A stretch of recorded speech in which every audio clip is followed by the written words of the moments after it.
Hello again. Thank you for joining me for lesson 212.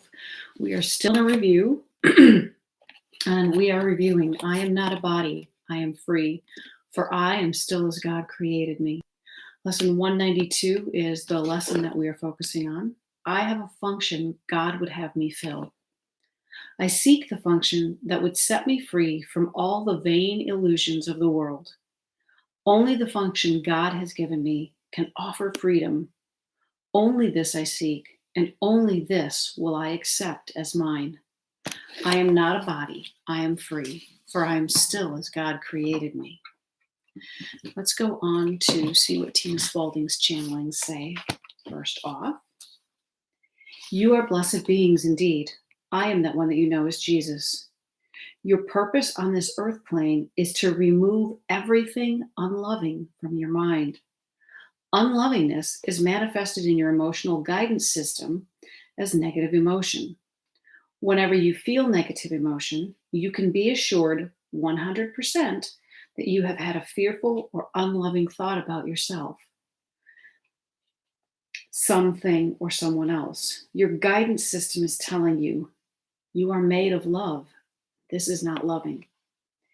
It is very simple, dear ones, and you make it so complicated. Your purpose here is, through the practice of forgiveness, to return home.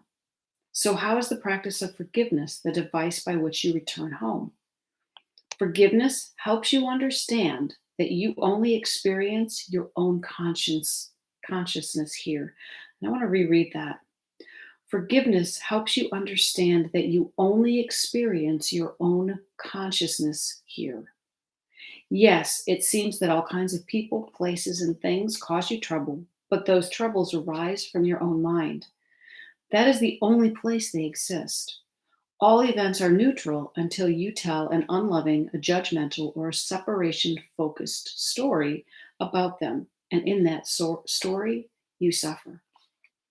Yes, there are times in your life when you will have physical pain, a broken foot or giving birth to a baby, these kinds of things. But suffering is always optional.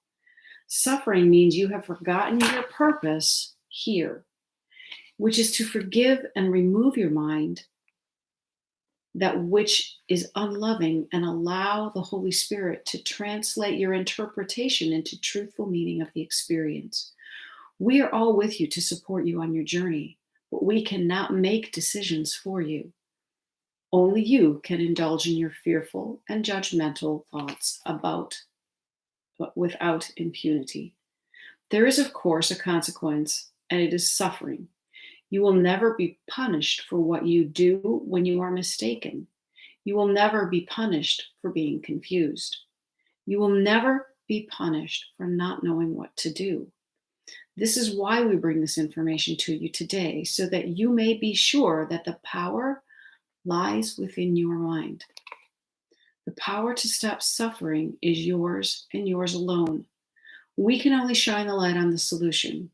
We cannot make you take it. I am that one that you know as Jesus, and we will speak to you tomorrow. Our purpose is to let go of the unloving thoughts. Our purpose is to return to love, which is the state that is our natural state. It is inherent within us. Love is the natural state of all things that exist, because all things that exist were created by God, and God is love. If you remember, we've talked about being able to exchange the word God for the word love. And so everything that truly exists is love. Anything that is unlike love in any way is not of God, is not of love.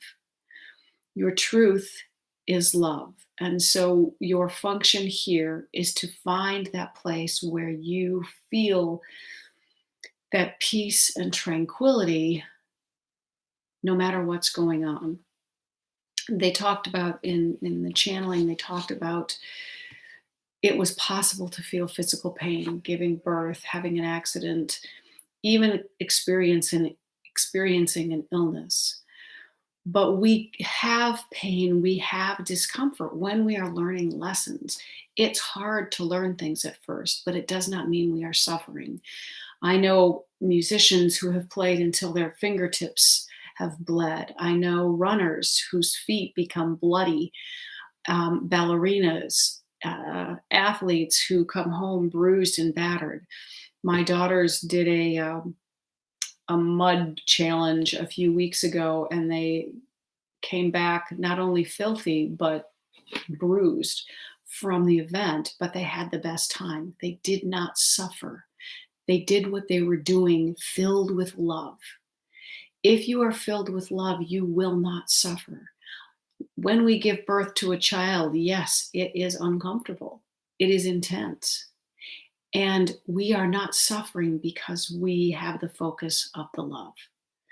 So when you are experiencing something and you are focusing on the lack of love, why did this happen to me? Why am I guilty? Who did this to me? Who do I blame? We're not focusing on love. I encourage you to look for ways to seek out love, even in those experiences that are communicating that dis-ease in your life, so that you can find out where you are disconnecting from the truth of who you are.